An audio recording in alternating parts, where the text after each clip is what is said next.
தங்கத்துக்கு சட்டை போடலாமா? ஆ? இது உங்க அப்பா உனக்காக வாங்கிட்டு வந்த Dress. இந்த Dress உனக்கு பிடிச்சிருக்கா? ஆ? என்னடா அப்படி பாக்குற? இந்த Dressல நீங்க ஜம்முன்னு இருக்கீங்க தெரியுமா? ம்? என் கண்ணே பொற்றும் போல இருக்கு. தம்பிக்கு திருஷ்டி போட்டு வைக்கலாமா? ம்? நீங்க ரொம்ப அழகா இருக்கீங்க. உங்களை பார்க்க வரவங்க யாராவது கண்ணு வச்சுட்டாங்கன்னா?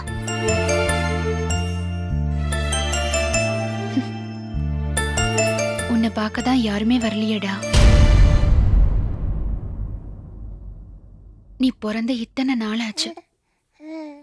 நீ எப்படி இருக்கன்னு பார்க்க யாருக்குமே ஆசை இல்லையா?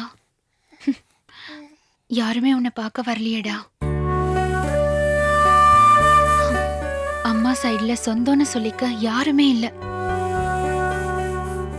ஒரே ஒரு உறவுதான், உன் மாமா. ஆனா உங்க அப்பா சைடுல உனக்கு நிறைய சொந்தக்காரங்க இருக்காங்க. தாத்தா, பாட்டி, பெரியப்பா, பெரியம்மா, அத்தை, மாமான்னு எல்லாருமே இருக்காங்க.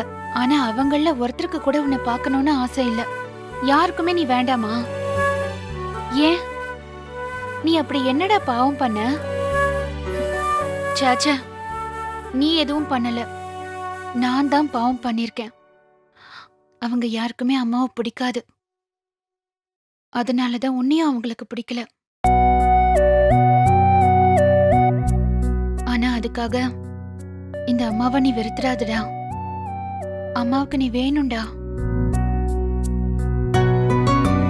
நம்மள வேண்டான்னு நினைக்கிறவங்க நமக்கும் வேண்டாம். நான் இருக்கேன். உனக்கு நான் இருக்கேன். எனக்கு நீ இருக்க. நமக்கு உன் அப்பாவும் மாமாவும் இருக்காங்க.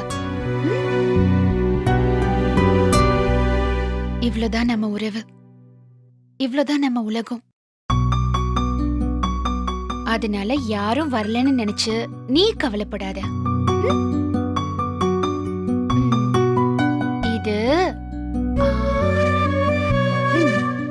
அம்மாவோட கண்டுபடாம இருக்கிறதுக்கு.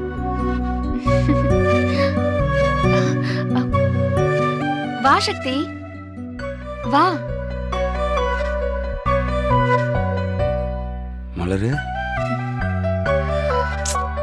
ஒண்ணும் இல்ல, போர் அடிச்சுச்சா, அதான் சும்மா இவன்கிட்ட பேசிட்டு இருந்தேன். நான் கேட்டுட்டு தான் இருந்தேன் மலரு.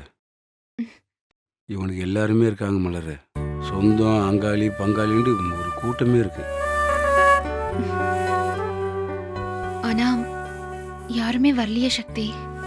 வருவாங்க மலரு, நிச்சயம் வருவாங்க.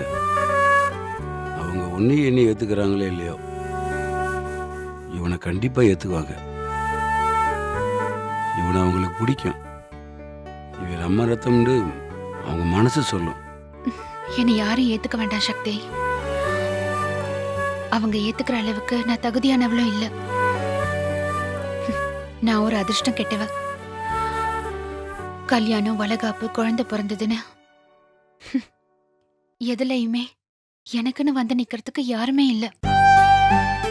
எனக்கு நினைவு தெரிஞ்ச நாள்ல இருந்து எனக்குன்னு இருக்கிற ஒரே சொந்தம் என் அண்ணன், அப்புறம் நீ, இப்போ இவன். எனக்குன்னு இருக்கிறது நீங்க 3 பேரும் தான்.